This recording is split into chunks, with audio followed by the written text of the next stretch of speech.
Welcome to This Explainer. Today, we're tackling a topic that honestly strikes fear into the hearts of even the bravest adults. Yeah, we're talking about childhood anger, the kind of epic meltdown that literally makes you want to go hide in the pantry. Well, we're breaking down some incredibly insightful, evidence-informed research today to build you a practical, real-life survival guide. We aren't just going to sit here and talk about why kids get mad. No, we are looking at concrete, totally actionable strategies you can use to actually manage those explosive emotions in a healthy, constructive way. So, whether you're dealing with a toddler throwing themselves on the grocery store floor or maybe an older kid slamming doors, this is your roadmap to finding a little peace. Just picture this, right? You're at the grocery store, you're finally in the checkout line, your kid spots a candy bar, you calmly say no, and suddenly you're trying to negotiate with a tiny, deeply irrational hostage taker. We have absolutely all been there. And let's be honest, it's completely chaotic, it's super frustrating, and it can just make you feel totally helpless. Because when a child's brain flips its lid, logic goes completely out the window. But the good news? What the research actually tells us is that we don't have to just weather the storm. We can learn to navigate it and, believe it or not, even prevent it. Okay, let's dive into this. Section 1. Preventing the storm. Before we even talk about how to handle a meltdown, we've got to talk about stopping the fire before it even starts. The best defense is a good offense, and in parenting, that means proactive prevention. You know, kids don't usually just explode out of nowhere. They explode because their basic systems are entirely overwhelmed. Think about that classic pre-dinner witching hour around 5 p.m. They've been at school all day, they're exhausted, they're ravenously hungry. Or, maybe they're melting down because you cut their sandwich into triangles instead of squares. Is it really about the sandwich? No, of course not. It's because they're overtired and overstimulated. By simply keeping an eye out for these patterns, like knowing your kid desperately needs a snack before you run errands, or noticing that too much screen time makes them super irritable, you can literally prevent a massive percentage of outbursts from ever happening. Now, right alongside managing those physical triggers, we've got emotional triggers. And one of the most powerful preventative tools you have in your arsenal is daily connection. Research shows that a child who feels emotionally secure, who feels deeply connected to you, is just significantly less likely to boil over in frustration. And hey, it doesn't take hours of your day. It could literally just be 15 minutes of playing on the floor with your phone completely in another room, or maybe eating just one meal together where you ask, hey, what was the hardest part of your day today? When that emotional tank is full, your kid has so much more internal resilience. And that makes the emotional coaching we're about to discuss much, much more effective. Section 2. Surviving the meltdown. But let's be realistic for a second. Despite your absolute best efforts, the storm is eventually going to hit. When a kid screams, our totally natural, stressed-out adult reflex is to instinctively raise our own voice and command, "Stop yelling right now." But kids are incredible emotional mirrors. If you bring chaotic, angry energy into the room, they're going to match it, and the whole situation just escalates. You need to be the thermostat, not the thermometer. By lowering your voice, speaking slowly, and saying something like, "I can see you're really upset. Let's take a moment to calm down together." You're physically modeling the exact calm behavior you want them to learn. You're showing them that you are a safe, steady harbor in the middle of their emotional hurricane. So, the crucial point is this exact phrase right here. It's okay to be angry, it's not okay to hit.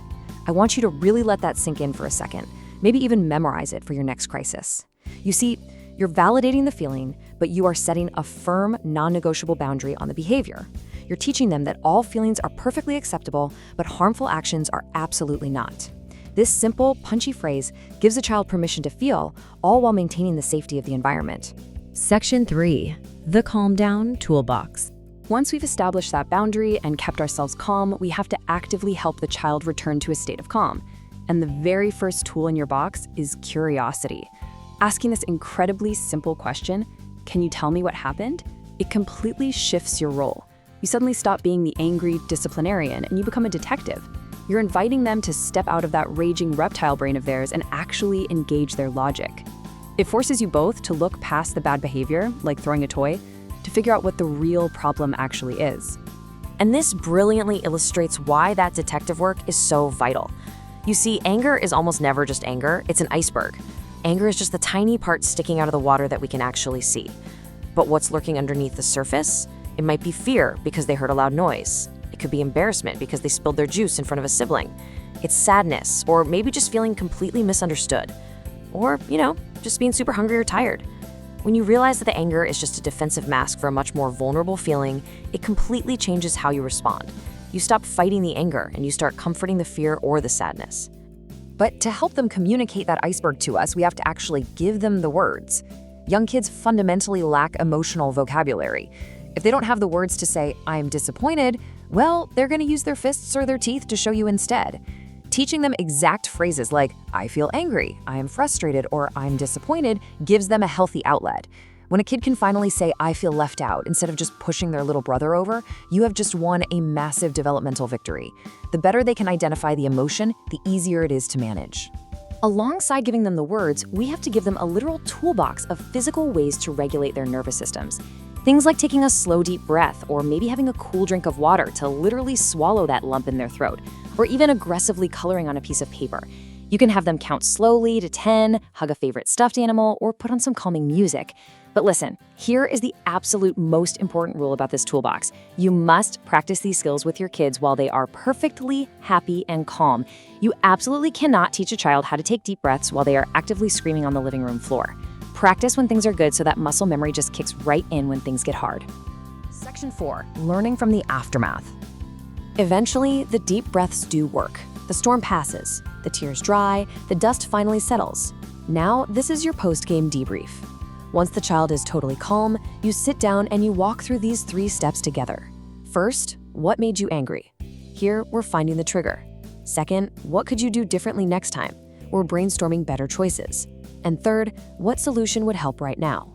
We're fixing the current problem. Notice this isn't a lecture where you just wag your finger at them, right? It's a collaborative meeting, and it ensures the child actually learns from the difficult situation instead of just repeating the exact same meltdown tomorrow. And as they start trying to use these new skills, you've got to be their biggest cheerleader. Use phrases like, "I'm so proud of how you used your words," or "You made a smart choice by walking away." You need to actively catch your child being good. Positive reinforcement is the total secret ingredient here. Think of it like a spotlight. Whatever behavior you shine the spotlight of your attention on is the behavior that's going to grow. If you praise their emotional control, they are going to want to show you that emotional control again and again. Section 5. The long game. As we transition to our final takeaway today, I want to zoom out a bit. We've talked a lot about immediate tactics, but we really need to focus on the big picture of parenting and building long-term emotional resilience.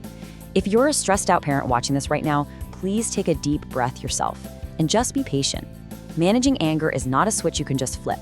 It's a highly complex neurological skill that develops gradually over many, many years. Your child's brain is quite literally under construction. Progress is definitely not going to be a straight line. It's going to be messy. There will be setbacks, for sure. But progress comes through your consistent practice, your calm guidance, and your totally unwavering support. Every single time you manage to stay calm in the face of their chaos, you are physically rewiring their brain for the better. So, I want to leave you with this final, somewhat provocative question. What small change will you make today? You don't have to overhaul your entire parenting style by tomorrow morning. Just pick one tool we discussed in this explainer. Maybe tonight you just focus on not raising your voice. Or maybe tomorrow you practice deep breathing while they're actually happy. Just remember, every single calm conversation builds a foundation of emotional regulation, it improves your family relationships, and it builds a resilience in your child that will genuinely benefit them well into adulthood. You've got this. Thanks for joining me, and I'll see you next time.